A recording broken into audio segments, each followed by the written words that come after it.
welcome everybody to a new episode of B&B Movie Reviews. We are back again for another virtual episode this week. We are in the comfort of our homes, as you can tell. We're in the box. No. This is a box that we're comfy in. Marianne! Oh, man. So No, Carol Ann. I was trying to make a Poltergeist reference. Carol Ann! Oh, man. Don't let the Poltergeist stands come after you, man. No, Marianne can come in. Gilligan's Island's reference. Hey, there you go. All right, so this week we are talking about Guy Ritchie's movie Fountain of Youth, Mountainhead, which is from the creator of Succession. Then we are going to talk about Wes Anderson's latest film, The Phoenician Scheme, and there is a new Predator film. If you didn't know, it's on Hulu. Oh, it's streaming again. Rest assured, there is a cinematic version coming out later this year, but this is an animated film, Predator, Killer of Killers, that we will be talking about. Multiple Predators in 2025. Yeah, love it. All right, and we are going to start with the latest from one of my personal favorite directors, Guy Ritchie. He's hit or miss. We'll get into which one this may be. Yeah. Let's go ahead and read the synopsis for Fountain of Youth. All right, so two estranged siblings join forces to seek the legendary Fountain of Youth. Using historical clues, they embark on an epic quest filled with adventure. If successful, the mythical fountain could grant them immortality. All right, Brad.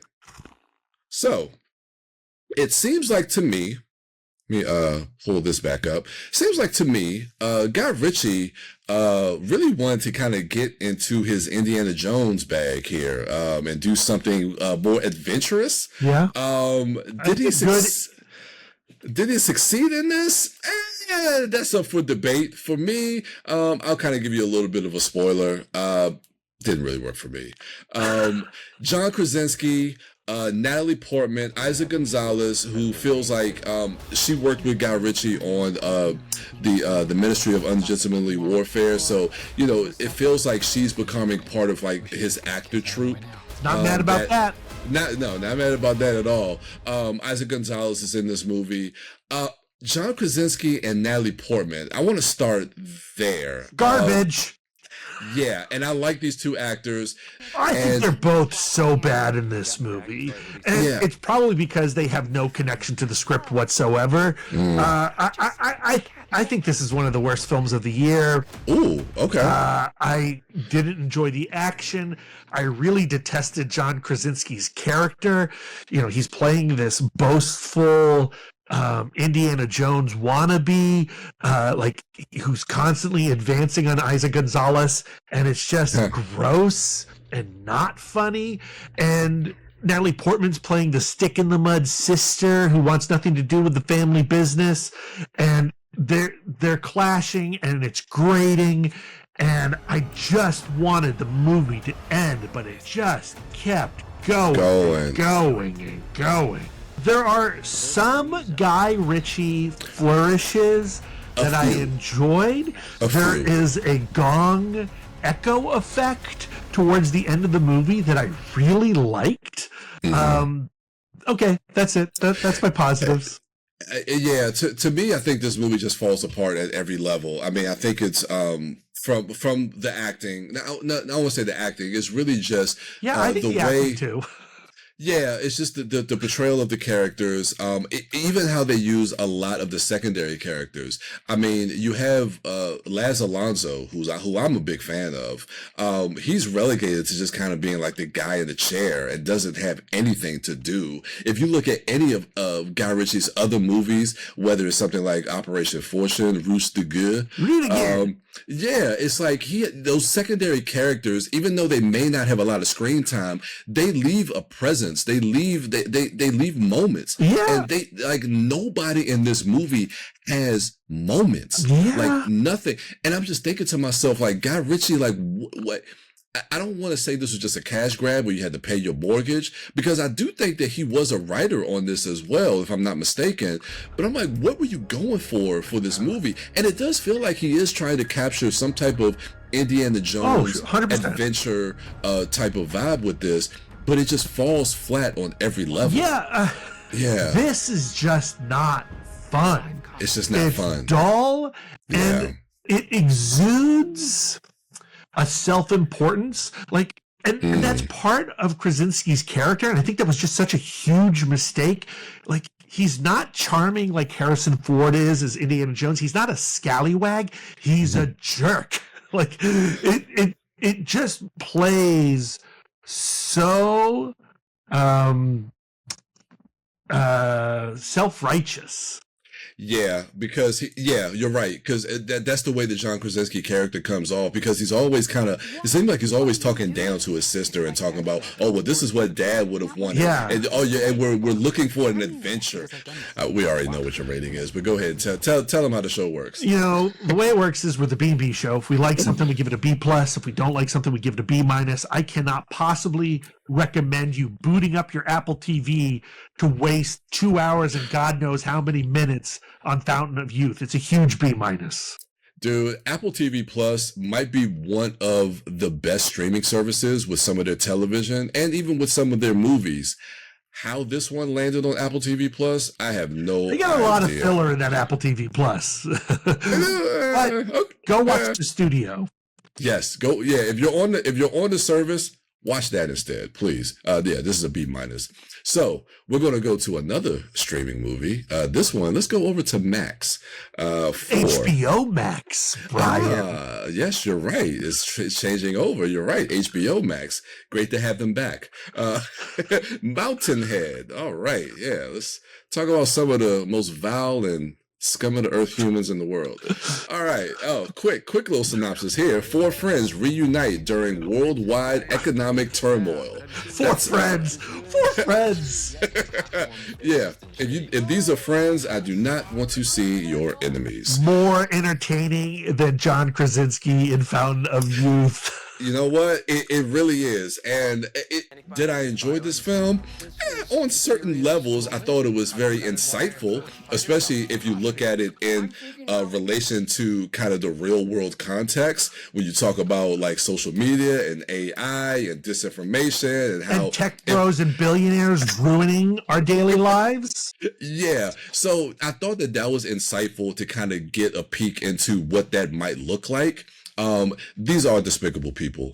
And this, at times they're not fun to watch. I mean, the script knows that they're despicable, right? Yes. And the script uses their beliefs and personalities to mock them. And there is enjoyment in the mockery. You know, this is from Jesse Armstrong, the mind behind Succession. Yeah. And it's interesting to see him play in a feature film length story about 4 friends just hanging out up in the mountains, the snowy mountains, and having a poker game and eating burgers and whatever. The film was really hard for me to watch. It was, last week we talked about Bring Her Back and how that was just such an excruciating, punishing watch. And in some ways, Mountainhead was the same thing for me, but for different reasons, because of the world outside my window looking so heinous and scary right now. Yeah. And to live in the mindset of some of the people that are responsible for the heinous world outside my window was incredibly uncomfortable, and my skin was itching. Yeah. Now, once the movie moves into its second half, last third, and choices are made, the film becomes really fun. Yeah. And I kind of wish those choices were made earlier. I agree. So we could get to maybe some of that fun monstrosity earlier in the film. I agree. Yeah. When I guess they kind of start to turn on each other, and the machinations and the backstabbing and the chess games that they start to play with each other. When the net worths start to shift. Yeah, Steve Carell doesn't like that too much. But going to that, Steve Carell and the performances from Jason Schwartzman and the other two actors, I can't think of their names right now, and I know I had them up, but all of them I thought did a really good job, and they play those type of characters probably a little too well. They're fantastic. Great performances. The dialogue is sharp. Very sharp. Very sharp. And yeah, like to me, they're not likable, but their unlikability is what makes them watchable. Right? What doesn't make it watchable is the reality around the movie. And where they are, what's happening outside in the world around them, how they respond to it. Again, like I said, I found that I did find that to be intriguing and insightful, but it was hard to watch. What's your rating for this one? For me, I really enjoyed the last third. Which pushes it into the B+ category for me. It takes a long time to get there, and I was looking at the exits, but just as I was getting ready to hit, off on this thing, the movie makes its turn and kind of rescues itself. And then I like how depressing the ending of this movie is too, It returns us back to the reality outside our window, which, it was it's a turmoil. It's a turmoil. I know. It's a mixed bag. So you're going B+. B+. I went B+. You know what? If I'm looking at it as a film, as a narrative story, I think a lot of it works. And you know what? I'm going to refer back to what we talked about last week with Bring Her Back. A movie that is cringy, a movie that I probably never want to see again. But this movie, I think, does deliver what it sets out to do. And so I will lean B+ for me, even though it's a movie that I don't want to think about, even though I know the realities of it. Because you don't want to live in reality. I don't like this reality that we have, Bryan. Yeah, I know. Movies are supposed to be escapism, and this definitely doesn't feel like escapism. So, I'll go B+. Just for it does what it sets out to do. And the performances are really good, too. So, all right. And the Phoenician Scheme, the synopsis for this one is, wealthy businessman Zsa Korda appoints his only daughter, a nun, as sole heir to his estate. As Korda embarks on a new enterprise, they soon become the target of scheming tycoons, foreign terrorists, and determined assassins. All right, Brad. So, Wes Anderson is back. His last movie, I think we reviewed a couple of years ago, which was Asteroid City. And that was a favorite of yours from that year. The Phoenician Scheme. Well, I'm in the bag for Wes Anderson. I think I like every single one of his movies. I might not love every single one of his movies. Asteroid City was one of my favorite movies of its year when it came out. And I don't think The Phoenician Scheme is as good as Asteroid City. That being said, I had a blast with it. Wes Anderson has really just found his style. And it's fascinating to go back through his filmography and go from Bottle Rocket to Rushmore to The Royal Tenenbaums to The Life Aquatic with Steve Zissou, and just see him like jump, and not jump's not the right word, but see him sharpen his perspective into what we have now. It was like a gradual process, and then probably around what was it, like Fantastic Mr. Fox to Moonrise Kingdom. I feel like Moonrise Kingdom is where he landed on his aesthetic, and his aesthetic hasn't changed that much since then. And you either go with it or you don't. Like, I could see somebody saying like, oh, this is just more of the same in terms of his style. And I'm not going to fight you too much. But for me, I love his style. I love his sets. I love his costuming. I love his performances. I love his characters. And this one gives you a big, bold character played by a big, bold actor in Benicio del Toro, Yeah. and I think he smashes it. It's a weird time to be watching a movie, an adventure film, really, about a bastard billionaire, but here we are. And Wes Anderson takes him on an arc that maybe I don't want to see these types of billionaires on at the moment. Like the billionaires that I want to see get their comeuppance are like the Mountainhead billionaires. Yeah. Very different philosophies at work, I think, between Jesse Armstrong and Wes Anderson in terms of these oligarchs. That being said, again, a huge cast of characters, played by all your favorite actors, strange dream sequences, possible dream sequences in this movie. Like Willem Dafoe is just there to have a beard and shout things, but I eat that stuff up. And I think Michael Cera excels in Wes Anderson land.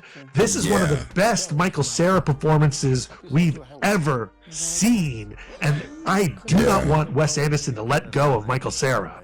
I have to say, as we've kind of gotten more into, like you were saying, as he's gotten into his style, that he's kind of known for and that he's comfortable in, he's kind of found his visual language.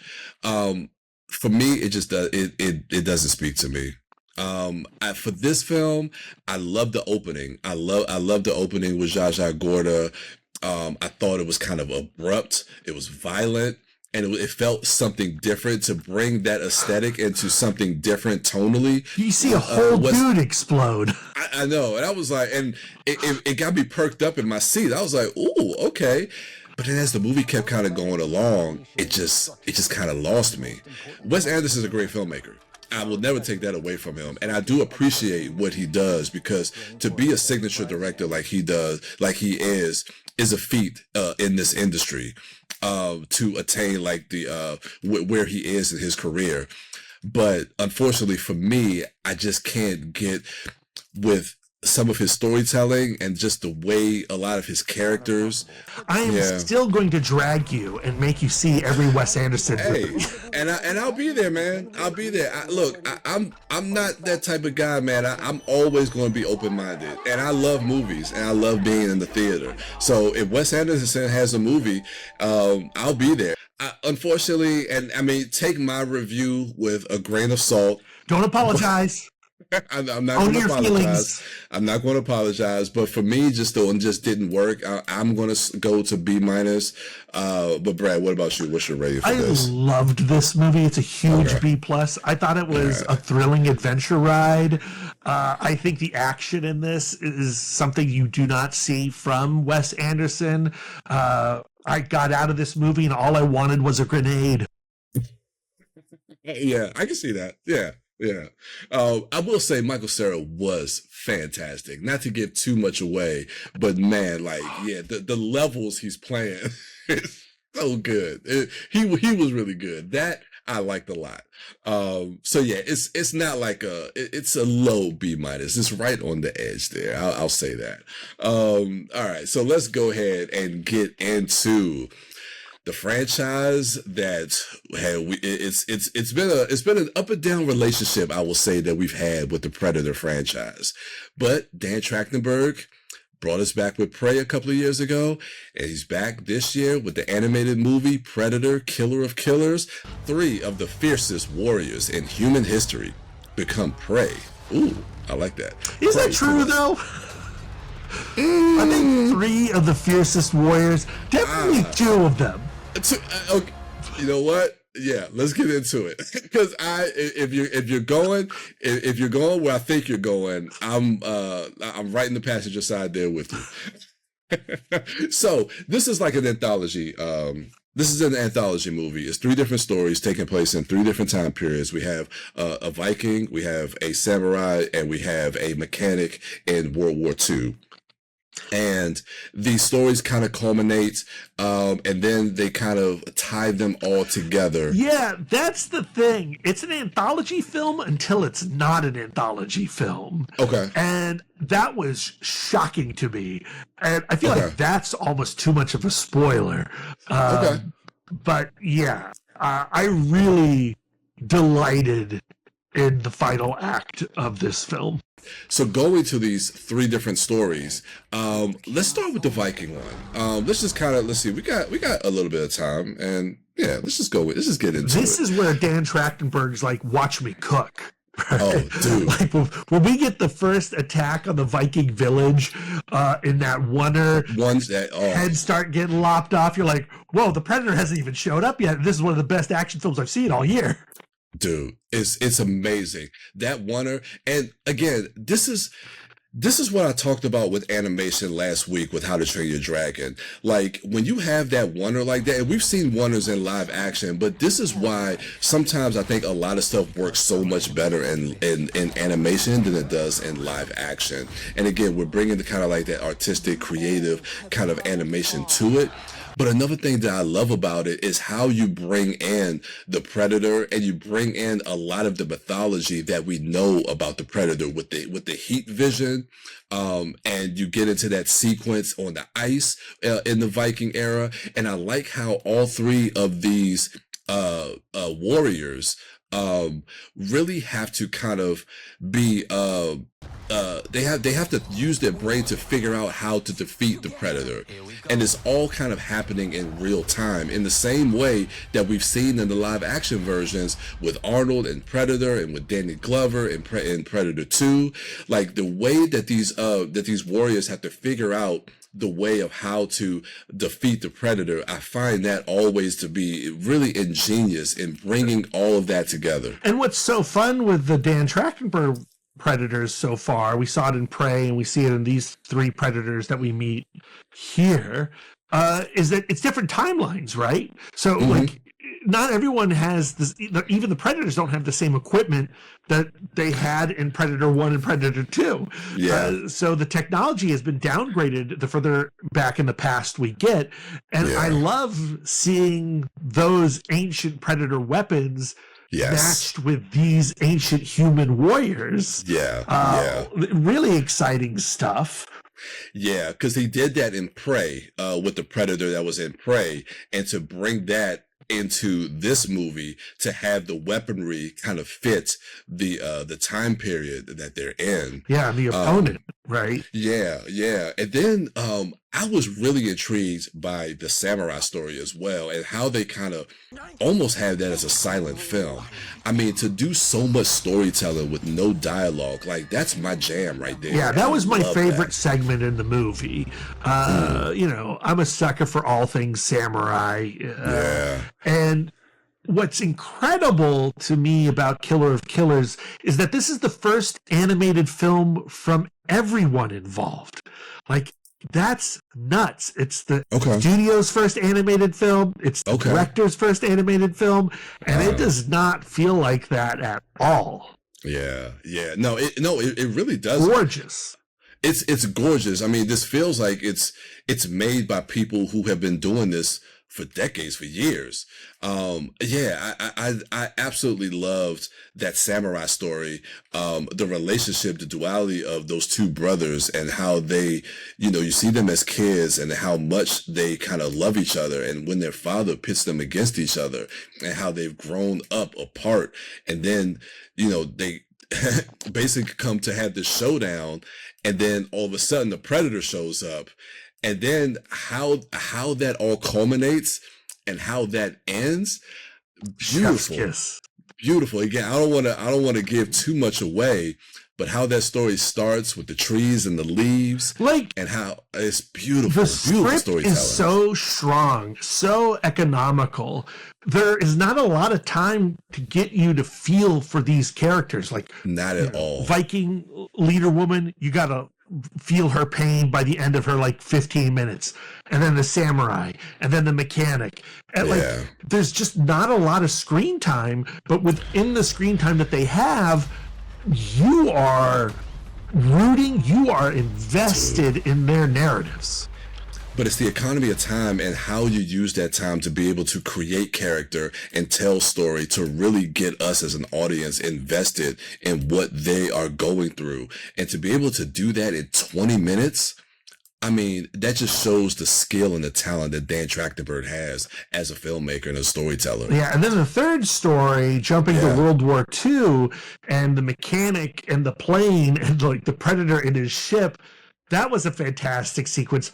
Also, just kind of a scary sequence, this invisible ship with the claws from the sky ripping these planes from the air. Just really fun. Mano a mano, he can't really match up against a Predator, but it's more of like his smarts and his ingenuity of it. But it's more just like, I don't know, just like, it's something about that particular story that just didn't work. Like, I do think it has to do with the fact that he's not a badass, right? Because you go from warrior to warrior to not the type of warrior like the other dudes, right? And so, like, that is purposeful. Like, it is a little bit like pulling the rug from underneath the audience's expectations. Yeah. My problem with that, like, to me, it worked in the third story. It's when all the stories come together at the end, he really feels like he doesn't belong. And then I feel like the script doesn't use his awkwardness to the benefit of the story. To his advantage? Yeah, well, to the story's advantage. I feel like in that final segment, in the fourth segment that brings everything together, how that character serves the narrative feels less believable, less enjoyable. What Dan Trachtenberg was able to do was basically take a dead franchise and really kind of resurrect that and really kind of breathe life to the point that you have really excited the fan base again. I cannot wait to see what he does with Badlands. Yeah. And I never thought I would be at this position and at this place after seeing The Predator back in 2018, whenever that movie came out. If you would have asked me, and I said this, after that movie, I said the franchise is dead. There's nothing you can do with this franchise. He literally killed it. And I thought it was done. But they have found a way. Yeah, I think Prey and Predator Killer of Killers have worked miracles for this franchise. I feel like Dan Trachtenberg was a fan of the Dark Horse comics of the 90s the way that I was. Okay. And, you know, I am deeply excited for the next entry. I love how these last two films have expanded on the mythology or incorporated bits from the comics into the mythology. And I'm curious to see if the next movie is going to take the elements of the final moments of this film and do anything with them. That what it touches upon is something that I've wanted to see for a long time, that I don't think we'll ever see, but we could have seen in animation. And because it didn't do what I wanted it to do, it didn't realize one of my fantasies, I was a little disappointed, and which might account for a lower rating on Letterboxd from this guy if you went to look at my Letterboxd. Okay. All right. Let's go back and so this a B+ for me. For you? Yeah, B+. I love this movie. Yeah, I love it. I love it. All right, so let's go back and review what we talked about today. So, The Fountain of Youth, that was a B- for both of us. And the words of Brad, one of the worst movies of the year. So sad. So sad. And Mountainhead, we both gave that a B+, although I'll never watch it again. Then we moved to The Phoenician Scheme. Take my review with a grain of salt. It just wasn't for me. B- for me, but Brad gave this one a B+. And Predator, Killer of Killers, that is a high B+ for both of us. So leave us an email, leave us suggestions if you want at bnbmoviereviews@gmail.com. Or if you don't have to. Just see if you see us in the street, say hi. All right, and with that, we will see you at the movies.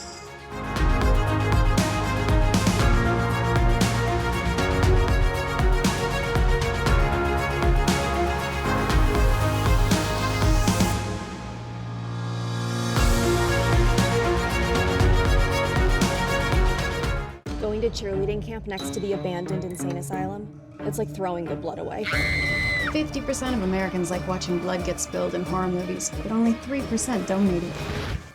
Now that's scary.